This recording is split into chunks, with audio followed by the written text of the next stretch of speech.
ikaw somehow nag-mature sa ganitong level, give grace or compassion sa ibang tao na wala pa doon sa level mo. Huwag mong pakainin ng solid food ang umiinom pa ng gatas.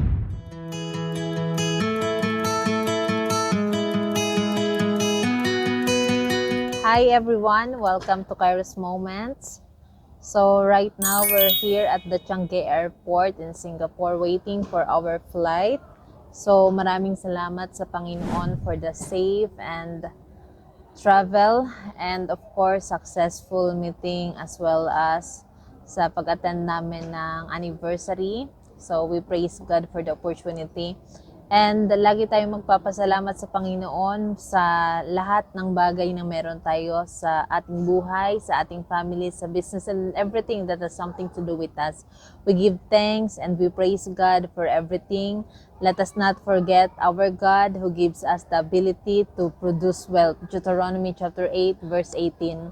Now anyway, for this episode, let's talk about sometimes we are disappointed sa mga tao na nakapaligid sa atin and sometimes even sa situation na pag-usapan natin ito sa iba kong video. Now, we are expecting so much from other people na to the point na napoprostrate tayo at sobrang naiinis tayo if some people around us cannot deliver or cannot give us the things that we are expecting from them.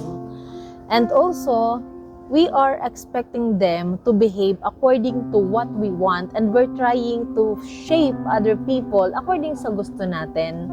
And nag-ano tayo, minsan nag-ask tayo something from them that they cannot give. And sometimes we are wondering why these people cannot deliver, why these people cannot give what we are asking and what we are expecting from them. Di ba minsan may sinasabi tayo na dapat ganito sila, dapat ganyan sila puro tayo dapat. But you know what I realize? We cannot expect from someone ng isang bagay nang wala naman siya noon. And minsan ina-expect din natin na dahil ganito tayo mag-behave or dahil meron tayong ganito, dapat meron din silang ganyan. Dahil ganito tayo and feeling natin we are good, they should be also good. And because we can do it, we are expecting also to them that they can do that also. But what I realize is this, hindi tayo pwedeng mag-expect sa isang tao ng mga bagay, mga things na wala naman sila doon. And we're trying to withdraw something from them na hindi naman nakadeposit sa kanila. And napakahalaga pala na pairalin natin ang salitang compassion. So, I used to be like that kind of person, expecting so many things from other people and especially from people who are closer to me until I realized na why am I expecting so much? Tapos ulit-ulit, nadi-disappoint ako because I keep on expecting something that they cannot give. And also, I realize na kung ikaw somehow nag-mature sa ganitong level, give grace or compassion sa ibang tao na wala pa doon sa level mo. Huwag mong pakainin ng solid food ang umiinom pa ng gatas na hindi pa naman doon ma-attain sa where you are right now. So now, what's the best thing to do?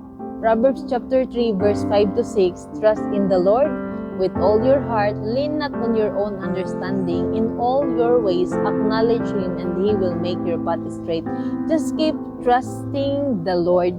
Na kung sakali sa mga tao that you are expecting something, wala kang mapala, or hindi maibigay ang ina-expect mo, then just trust the Lord na i-guide ka niya who are the right people.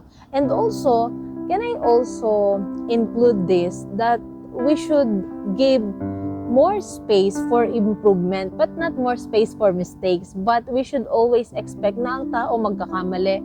Ang tao, hindi sila kagaya natin. And in fact, even in business, before akala ko, maganda na sana, ganito ang mindset ko, dapat ganito sila. Dahil ganito yung nakagawian ko, dapat ganito rin sila. Ito yung ability ko, dapat ganun yung ability nila. No, it's not like that. In business, even in work, in whatever organization, diversity of ability is important. Kung ikaw ay hindi ka agad, kung ikaw ay nakakapag-isip on the spot, tapos yung iba kailangan i-process, kailangan mag-planning, then they are different from you. Ikaw naman iba sa kanila. So, kailangan natin i-honor. Number one, i-honor ang ability ng bawat isa. Susunod, i-honor ang time. Kung ikaw ay naproseso na sa matagal na panahon, baka sila junior pa lang. So, you really have to give time to them to adjust and also demonstrate.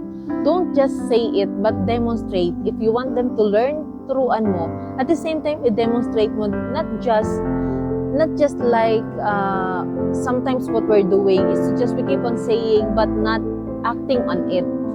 It's like opposite to what we're doing. So whenever we teach people, we should also demonstrate. It's not just about words, but it's about demonstration.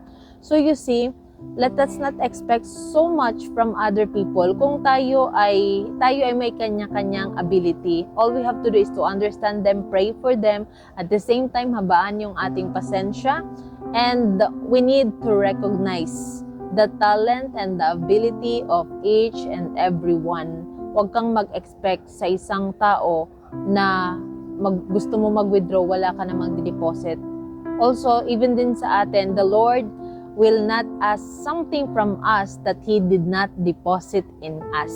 So even the Lord is always asking something what He deposited in us.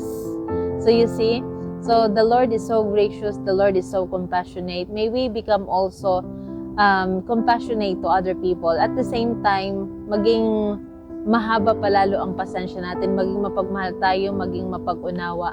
And if always remember, we cannot change people. Sometimes we cannot control or change the situation, but what we can control is our response to people and our response to situation. You see? So the Lord is so good. Thank you. And I think we are about to board our flight na, no? So group number 4 na. So thank you and God bless. To God be all the glory. Love God and love others.